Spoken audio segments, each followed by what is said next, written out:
Hello friends, welcome to SB study. मैं हूँ शिखा और ये है हमारा पार्ट 4 मध्य प्रदेश की प्रमुख नदियाँ।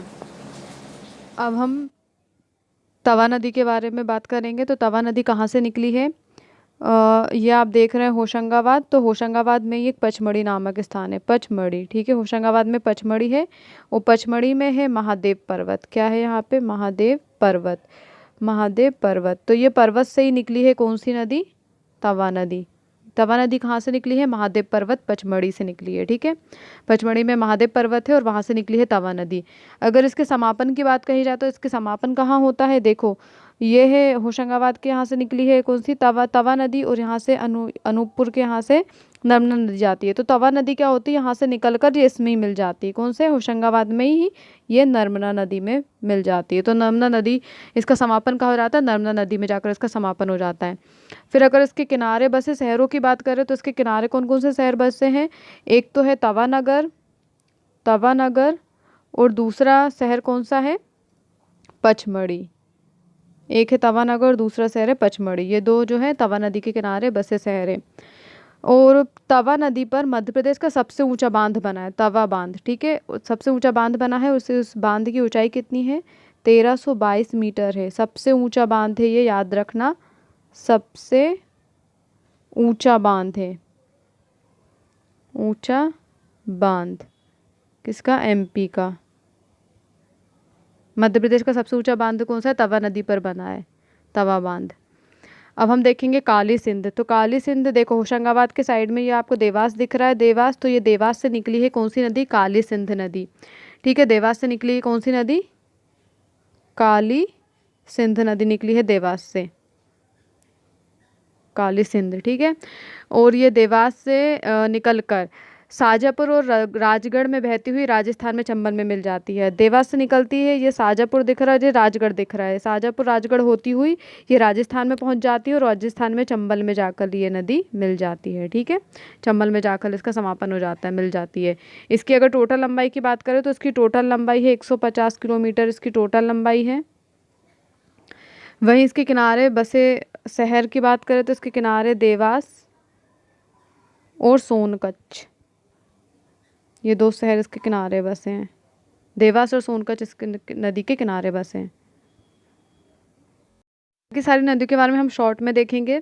जैसे हम बात करते हैं केन नदी की, तो केन नदी कहाँ से? तो केन नदी जो है वो कटनी, कैमूर से पन्ना और बांदा जिले होती हुई यमुना में समाहित हो जाती है। तो आपको ये यहाँ पे उमरिया के साइड में कटनी दिख रहा है। तो ये कटनी से ही होती हुई है कहाँ? पन्ना और बांदा जिले, पन्ना और बांदा जिले में होती हुई है यहाँ पे यूपी में कहाँ चली जाती है? यमुना नदी में समाहित हो जाती है। केन नदी का प्राचीन नाम, इसका प्राचीन नाम क्या था? इसका प्राचीन नाम सुक्तिमती और द्रोणावती। इसका नाम क्या था? सुक्तिमती, शक्तिमती सुक्तिमती और द्रोणावती। द्रोणावती केन नदी का नाम थे। अब हम देखेंगे बेनगंगा। बेनगंगा जो है ये कहाँ से निकली है? ये निकली है, ये दिख रहा है आपको सिवनी, यहाँ से निकली है बेनगंगा नदी। ठीक है, सिवनी में परसवाड़ा, सिवनी में परसवाड़ा पठार से निकली है कौन सी नदी? बेनगंगा नदी। ये है सिवनी, यहाँ से निकली है बेनगंगा नदी। बेनगंगा सिंचाई परियोजना से बालाघाट सिवनी जिले लाभान्वित होते हैं। तो आप ये बालाघाट और ये सिवनी देख रहे हो, ये दोनों लगे हुए हैं। तो इससे क्या है? बालाघाट और सिवनी दोनों इसकी सिंचाई से लाभान्वित होते हैं। बेनगंगा के अन्य नाम है वेवा और दीदी। बेनगंगा का अन्य नाम कौन सा है? वेवा और दीदी। दीदी और वेवा इसके अन्य नाम हैं। महाराष्ट्र की वर्धा नदी से इसका संगम होता है और इसके संगम स्थल को क्या बोलते हैं? प्रणहिता।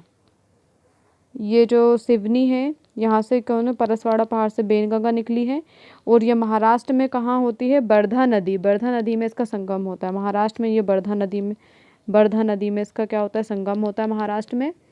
और जहाँ पे संगम होता है उसे क्या बोलते हैं? प्रणहिता, प्रणहिता कहते हैं। ठीक है, बेनगंगा दक्षिणी मध्य प्रदेश की ओर बहने वाली एकमात्र नदी है। अब बेनगंगा जो नदी है ये सिवनी से परसवाड़ा से निकली है। देखो ये दक्षिण साइड तो है ही बेनगंगा, और ये दक्षिण की ओर ही बह जाती है, ठीक है। नीचे इधर महाराष्ट्र साइड आता है तो ये दक्षिण की ओर। तो इसका कहा बेनगंगा जो है दक्षिणी मध्य प्रदेश की ओर बहने वाली एकमात्र, दक्षिणी मध्य प्रदेश की ओर बहने वाली एकमात्र नदी है कौन सी? बेनगंगा। अब हम देखेंगे टोंस नदी। टोंस नदी हमें कहाँ मिलेगी? सतना जिले के कैमूर में, सतना जिले के मेहर में कैमूर पहाड़ी से निकली है कौन सी नदी? टोंस नदी। तो सतना जिला हमें यहाँ दिखाई दे रहा है, सतना जिले में ही मेहर के पास में कैमूर पहाड़ियाँ हैं। क्या है? कैमूर की पहाड़ी, बस यहीं से निकली है कौन सी नदी? अपनी टोंस नदी, ठीक है। तो जब भी आपको सताया जाएगा तो याद रखना, सताते हैं इंसान तो टोचते हैं बार बार अपन को एक ही एक चीज़ के बारे में, है ना। तो सतना नदी, सतना में, सतना जिले में कौन सी नदी? टोंस नदी, टोंस नदी। और फिर ये रीवा से होकर सिरसा के पास गंगा नदी में इसका समापन हो जाता है। ये नदी क्या है? जैसे कि ये सतना से निकलती है, ये सतना दिख रहा है, ये रीवा में जाकर फिर ये क्या होती है? गंगा के पास इसका समापन हो जाता है, ठीक है। सिरसा में, यूपी में जब ये जाती है तो यहाँ पे सिरसा नामक स्थान है, वहाँ पे जाके इसका क्या हो जाता है? समापन हो जाता है। बीहड़ व वेलन सहायक नदी है इसकी, बीहड़ और बेलन कौन सी? टोंस नदी की सहायक नदी कौन सी? बीहड़ और बेलन इसकी सहायक नदियां हैं। तो देखो हमें बीहड़ की समस्या आपने देखा था, पर वो बीहड़ की समस्या थी, ये बीहड़ नदी का नाम भी है, ठीक है। तो बीहड़ नदी किसकी सहायक नदी है? टोंस नदी की। तो सताते कौन है हमें? सताते हमें कौन है? बीहड़। बीहड़ की समस्या से याद आया कुछ?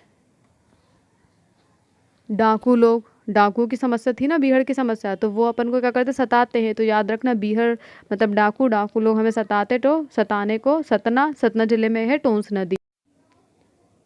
टोंस नदी, टोंस नदी का प्राचीन नाम क्या था?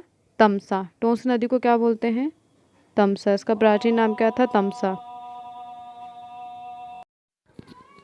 अब हम देखेंगे कुंवारी नदी।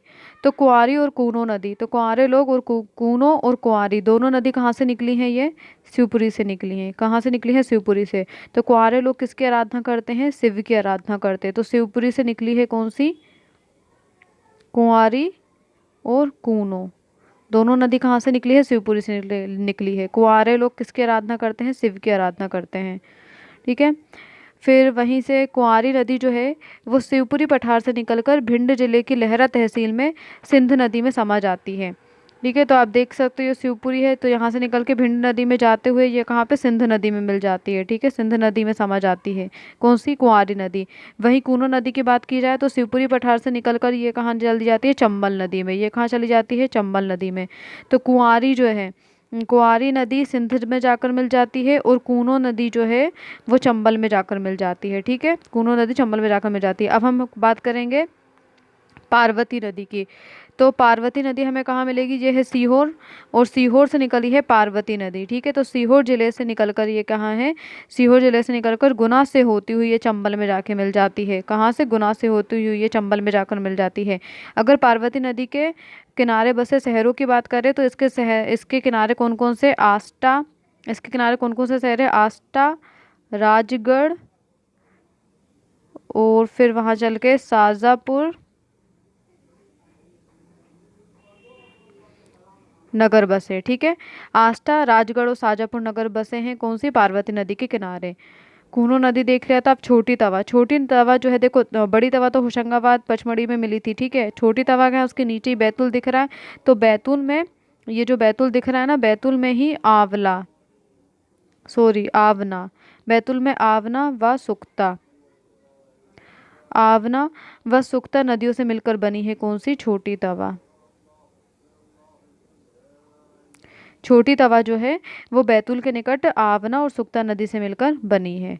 तो यहीं पे हमारा जो ये नदियों, जितनी भी नदियां हैं, यहीं पे हमारी सारी नदियां समाप्त होती हैं।